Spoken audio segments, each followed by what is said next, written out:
Assalamualaikum warahmatullahi wabarakatuh. Saya Dipal Tafamanullah dari kelas 1010 ingin memaparkan PAI bab 5 tentang meneladani peran ulama penyebar ajaran Islam di Indonesia. Masuknya agama Islam ke Indonesia yaitu ada beberapa teori. Yang pertama, teori Gujarat oleh Profesor Dr. Chesnok Horgej. Menurut teori ini, Islam masuk ke Indonesia dari Gujarat.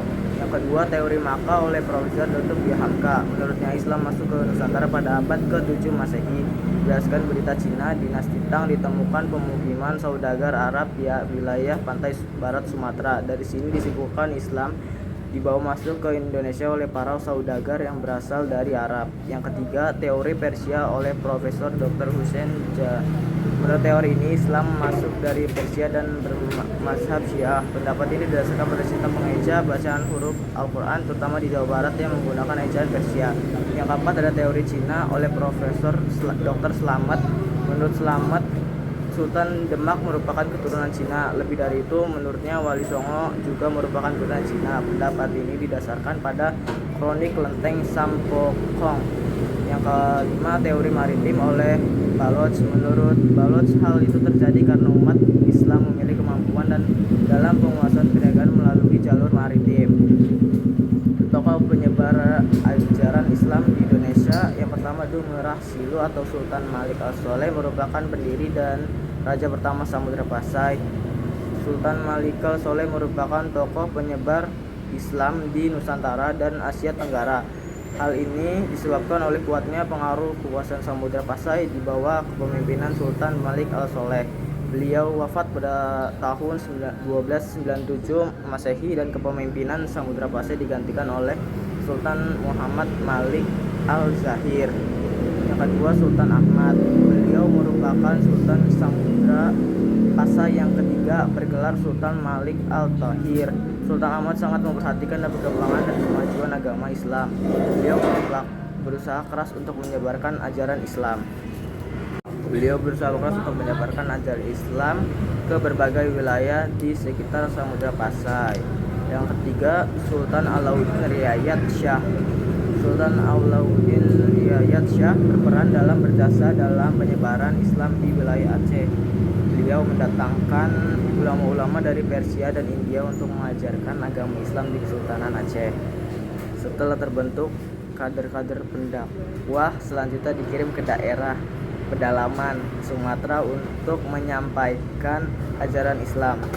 Bahkan pada masa kepemimpinannya, ajaran Islam sampai ke Minangkabau dan Indrapura. Yang keempat, Wali Songo.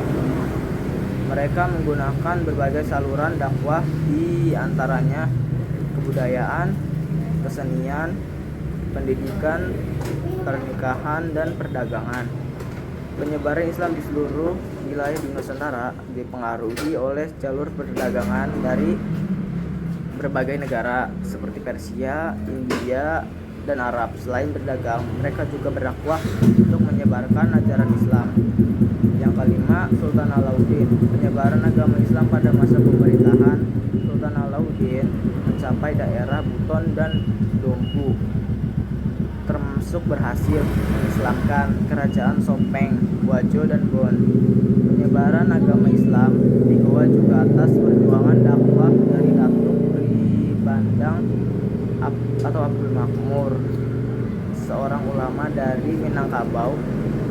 Yang keenam, ada Datuk Tunggang Parangan, yaitu agama Islam berkembang pesat pada masa ini. Bahkan undang-undang negara berlandaskan pada ajaran Islam. Datuk Tunggang Parangan berdakwah di Kutai hingga akhir hayatnya. Ada Sultan Zainal Abidin. Salah satu peran terpenting Sultan Zainal Abidin dalam penyebaran agama Islam adalah mendirikan pesantren-pesantren dengan pengajar yang didatangkan langsung dari Jawa. Selain itu, beliau juga mendirikan Joleb akhir yang bertugas membantu Sultan dalam mengawasi pelaksanaan syariat Islam di Kesultanan Ternate.